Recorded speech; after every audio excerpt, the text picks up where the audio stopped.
ആദ്യം തന്നെ ഒരു ഡെന്റൽ ഡ്രിൽ ഉപയോഗിച്ച് രോഗബാധിതമായ പൾപ്പ് ഭാഗത്തേക്ക് ഒരു ദ്വാരം സൃഷ്ടിക്കുന്നു. ശേഷം നേരിയ ബ്രഷ് പോലുള്ള റൂട്ട് കനാൽ ഫയലുകൾ ഉപയോഗിച്ച് രോഗബാധിതമായ പഴുപ്പിനെ നീക്കം ചെയ്യുന്നു. പിന്നീട് പലതരം നീളത്തിലും വ്യാസത്തിലുമുള്ള ഫയലുകൾ ഉപയോഗിച്ച് വേരിന്റെ അറ്റം വരെയും കനാലിന്റെ വശങ്ങളിലും ഉള്ള പഴുപ്പിനെ പൂർണ്ണമായും നീക്കം ചെയ്യുന്നു. തന്മൂലം പല്ലിനെ പൂർണ്ണമായി അണുവിമുക്തം ആക്കുകയാണ് ചെയ്യുന്നത്. ശേഷം കനാലിന്റെ ഉൾവശം സോഡിയം ഹൈപ്പോക്ലോറൈഡ് പോലുള്ള രാസവസ്തുക്കൾ ഉപയോഗിച്ച് നന്നായി ക്ലീൻ ചെയ്യുന്നു. തുടർന്ന് കനാലിനെ നന്നായി ഡ്രൈ ചെയ്തു വെക്കുന്നു.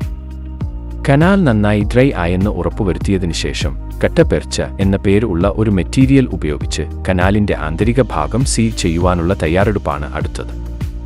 തുടർന്ന് ഔഷധ ഗുണമുള്ള ഒരു പ്രത്യേകതരം സീലന്റും കട്ടപെർച്ചയും ഉപയോഗിച്ച് കനാലിന്റെ ആന്തരിക ഭാഗം പൂർണ്ണമായും അടച്ച് സീൽ ചെയ്തു വെക്കുന്നു.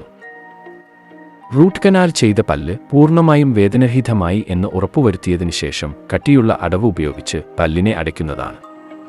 റൂട്ട് കനാൽ ചികിത്സയിലൂടെ പല്ലിലേക്കുള്ള രക്തവിതരണം നഷ്ടപ്പെടുന്നതിനാൽ പല്ലിന് ബലക്കുറവും പൊട്ടിപ്പോകുവാനുള്ള സാധ്യതയുമുണ്ട്.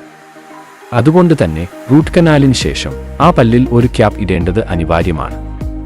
ക്യാപ്പ് ഇടുന്നത് വഴി റൂട്ട് കനാൽ ചെയ്ത പല്ലിനെ സംരക്ഷിക്കുവാനും പല്ലിനെ പഴയ രൂപത്തിൽ ചവച്ച് കഴിക്കുവാനും സഹായിക്കുന്നു.